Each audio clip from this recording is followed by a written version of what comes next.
Lord మన పరిశుద్ధుడు మన రక్షకుడైనటువంటి యేసుక్రీస్తు వారి శక్తి కలిగిన నామమున ఈ రోజున దేవుని వాక్య ధ్యానములకు ప్రతి ఒక్కరికి మన దేవుని పేరట వందనాలు. ఈరోజు దేవుని వాక్యంలో యేసు ప్రభు వారు కొండ మీద ప్రసంగంలో ఒక మాట చెప్తాడు. ఏమనంటే 5వ అధ్యాయంలో ఉంటుంది, మీరు దేవుని చేత ఏర్పరచబడినటువంటి వారయ్యి దేవుని మనుషులుగా పిలువబడేటప్పుడు హేళనగా మాట్లాడుతూ ఉంటారు. అప్పుడు మీరు ధన్యులు. ఆ సమయంలో మీరు ఏం చేస్తారంటే సంతోషంగా ఉండండి, మీకు మేలు జరుగుతుంది. కంటి మీద నిద్ర లేకుండా దీవారాత్రులు ఉద్యోగాలు చేసి వ్యాపారాలు చేసి మేలు కోసం కొన్ని డబ్బులు వెనకేసుకుంటే మన కుటుంబాలు జీవితము బాగుంటుందని తాపత్రయపడతా ఉంటారు. లేఖనం చెప్తా ఉన్నది, మీరు ధన్యులు ఎప్పుడంటే ఈ రకంగా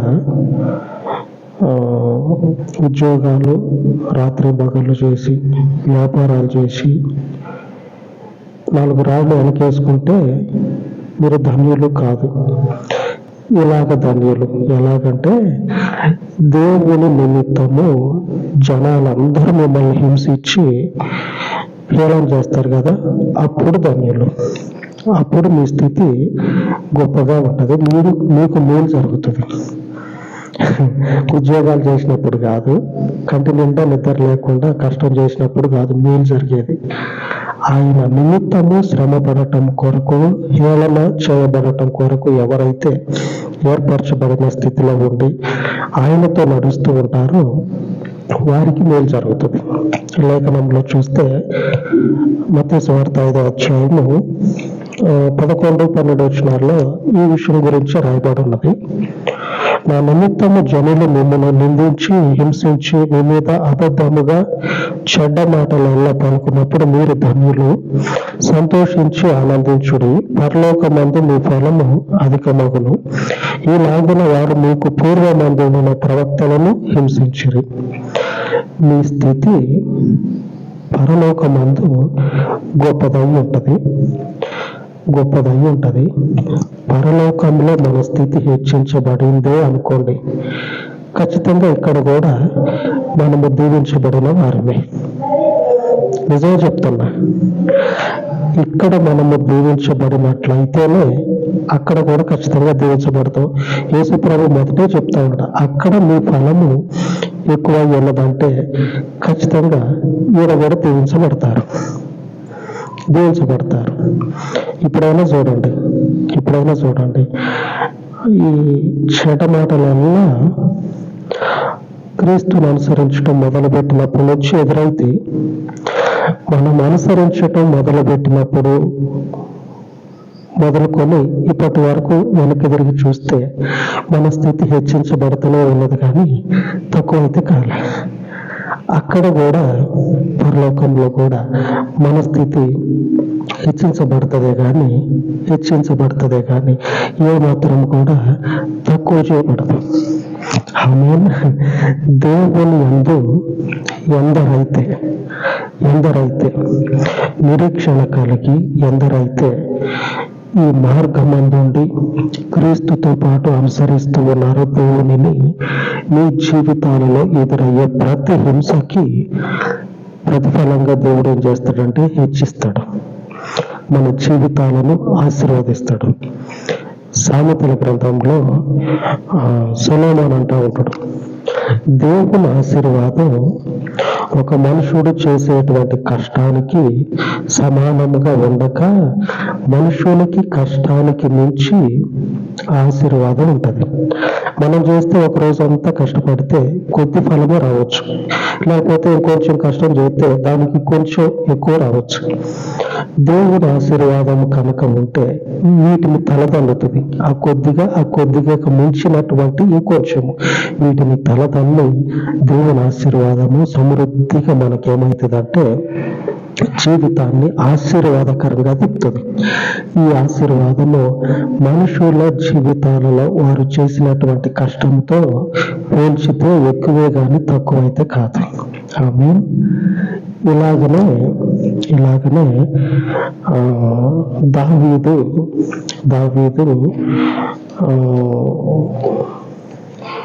రెండవ సమూయేలు గ్రంథంలో కొంతమంది మనుషులతోటి అంటాడు. వాళ్ళ పేరు ఏంటంటే యాబేష్కి లాదు ఆ జనము యొక్క ధైర్యాన్ని, వాళ్ళు చేసినటువంటి ప్రత్యుపకారాన్ని దావీదు తెలుసుకొని వాళ్ళ దగ్గరికి ఈ వర్తమానం పంపిస్తాడు. ఆ రోజు ఏం జరుగుతుందంటే సౌలు చనిపోయి శత్రువుల ఆధీనంలో ఉంటాడు. ఉన్నప్పుడు ఏం చేస్తారంటే యాబేష్కి లాదు వారు అని యాబేష్కి లాదు ఆ మనుషులు ఏం చేస్తారంటే, మంచోడు కదా సౌలు, మంచోడు కదా, దేవుని అభిషేకం పొందుకున్న మనుషుడు, దేవుని పేరు మీద రాజ్యాన్ని ఏర్పాటు చేసుకొని రాజ్యాన్ని చేసినటువంటి మనుషుడు ఈ రోజున శత్రువుల ఆధీనంలో దిక్కు లేకుండా పడున్నాడని కొంతమంది బలవంతులు ఏం చేస్తారంటే శత్రు సైన్యం ఎదురుపడ్డా సరే వాళ్ళని ఓడించుకొని సౌలు మృతదేహాన్ని తీసుకొని వచ్చేంతగా ఆ బలం ఎవరికైతే ఉంటుందో ఆ బలవంతులు లేచి శత్రువుల ఆధీనంలో ఉన్నటువంటి సౌలు ఆ రాజుని తీసుకొని వస్తారు. సౌలు ప్రదేశానికి తీసుకొని వస్తే ఈ విషయము దావీదుకి వినపడుతుంది. దావీదుకి వినపడి మంచి పని చేశారు వీళ్ళు, దేవుని మనుషులని తిట్టటము దూషించటము కాకుండా దేవుని మనుషుడని ఆ మనుషునికి అండగా నిలబడి ఆ శత్రువుల స్వాధీనంలో ఉన్నటువంటి సౌలు మృతదేహాన్ని తీసుకొచ్చి పాతి పెడతారు. దావీదు విని వాళ్ళతోటి ఒక మాట చెప్తాడు. ఈరోజు మన దేవుని వాక్య ధ్యానము అదే 2వ సమూయేలు గ్రంథము 2వ అధ్యాయము 6వ వచనంలో రాయబడి ఉన్నది.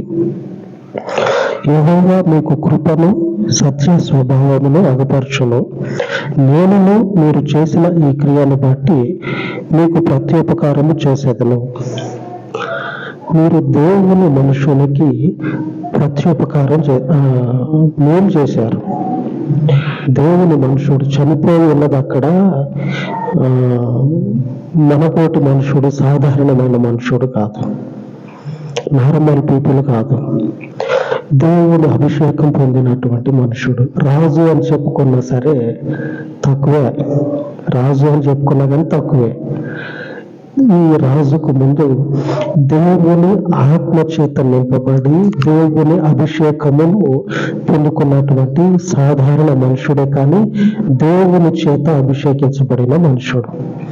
కనుక మీరు ఏం చేస్తారంటే, నేను మీకు ప్రత్యుపకారం చేస్తా, మీరు చేసినటువంటి పనికి ప్రత్యుపకారం చేస్తా. దేవుడు కూడా మీకు సత్య స్వభావమును ఆయన కృపను మీకు కనపరుస్తాడు.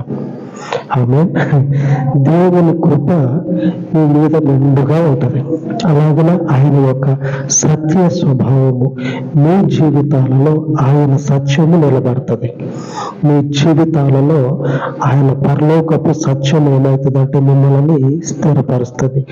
ఏ మనుషుని ఏ రాజ్యపు చేతిలో ఏ రాజు చేతిలో, అప్పుడున్నటువంటి ఆ బలవంతుల చేతిలో మీరు చిక్కుబడకుండా దేవుడు తన సత్య కృపను కనపరిచి మీ ఎడల యథార్థముగా నడుచుకుంటాడు. ఆమేన్. దేవునికి స్తోత్రం కలుగును గాక.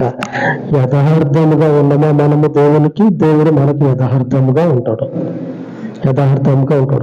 మనము దేవునికి మీదేమో సత్యవంతులుగా కనపడి లోపలేమో అదంతా కూడా అసత్యముతోటి, అబద్ధముతోటి, యథార్థత లేకుండా ఉంటే మనకు కూడా ఆయన అలాగనే ఉంటాడు. కానీ మీకు ఈ విషయంలో దేవుడు ఆయన సత్య స్వభావమును కనపరుస్తాడు. ఆయన మీకు చేస్తానన్నటువంటి ఆ మేలుల విషయంలో ఆయన మాట తప్పకుండా ఆయన స్వభావం ఏమై ఉన్నది, సత్యవంతుడు ఆయన. కనుక మీ జీవితాలలో ఆయన మీకు చెప్పినటువంటిది మేలు అనేది ఖచ్చితంగా జరిగిస్తాడు. ఖచ్చితం, నిశ్చయం. అది ఆయన సత్యవంతుడు కాబట్టి ఈరోజు నేను మీకు చూస్తా అని చెప్పినాన్ని రేపటి రోజున పరిస్థితులు బాగోలేవులే, ఆ రోజు ఏదో అట్లాగన్నా మర్చిపో అని అనడు.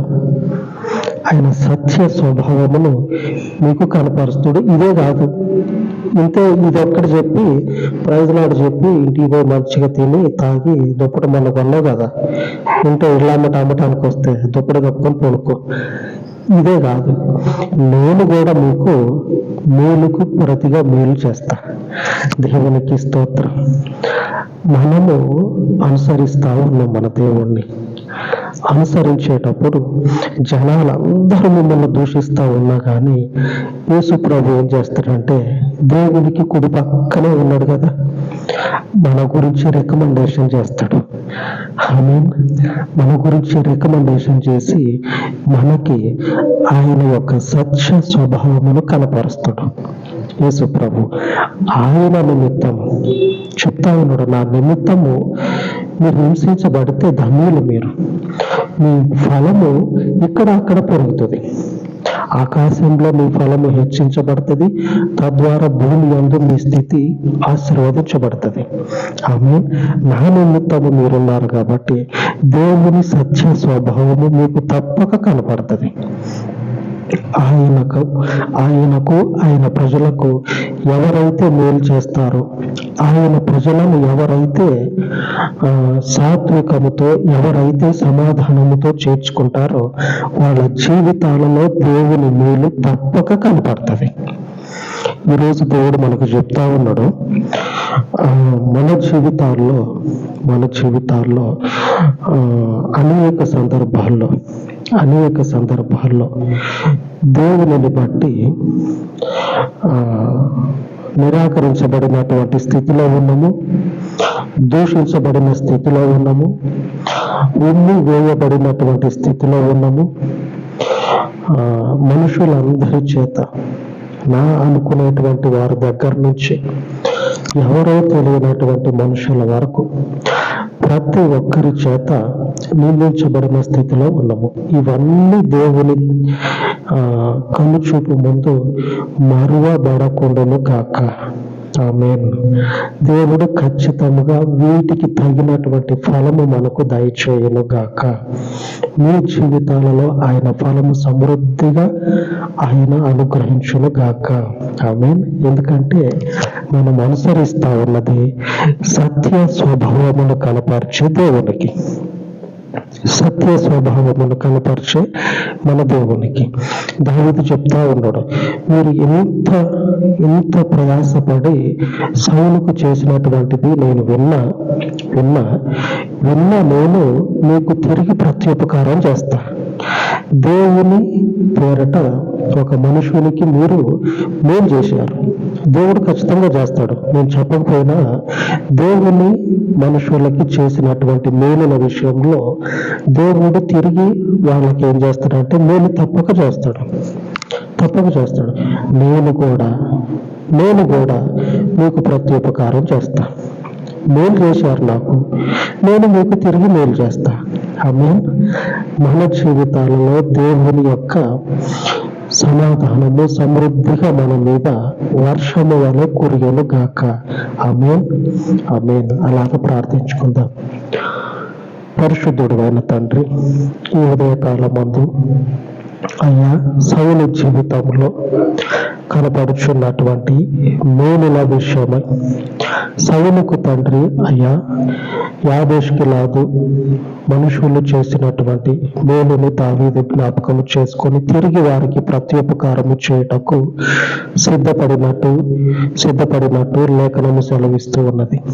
ఇప్పుడున్నటువంటి పరిస్థితులలో నీ పరిపూర్ణత యందు నీ శ్రేష్టమైనటువంటి నామమును ధరించుకొని హింసించబడుచు దూషింపబడుచు నీ మార్గములోనే నీ యందు నిలకడగా నిలిచినటువంటి ఈ పరిచర్యని నిండహరులుగా దీవించమని, ఈ పరిచర్యని అనుసరించుచు ఉన్నటువంటి సహోదరులను వారి కుటుంబాలను జ్ఞాపకం చేసుకొనమని, నీ పేరట నిలిచినటువంటి మా ఎడల తండ్రి మీ కృపను కనపరచండి, ఈ పరలోకపు సత్యమును కనపరచమని యేసుక్రీస్తు అనేటువంటి మధ్యవర్తి ద్వారా మీ వద్దకు సమాధానకరముగా ఉండుటకు మేము వచ్చి ఉండగా మా జీవితాలను తండ్రి దినదినము ఆశీర్వాదకరముగా మార్చి అంతకంతకు వృద్ధి చేయమని, ఈ మార్గమును విడువక పరలోకపు మేలులతో పాటు నీ పరిశుద్ధ రాజ్యపు పౌరసత్వాన్ని పొందుకునే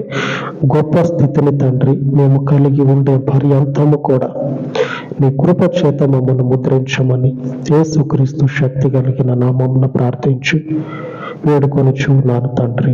ఆమేన్, ఆమేన్. మన పరిశుద్ధుడైన దేవుని కృప నిత్యము మనలను నడిపించును గాక. ఆమేన్, ఆమేన్.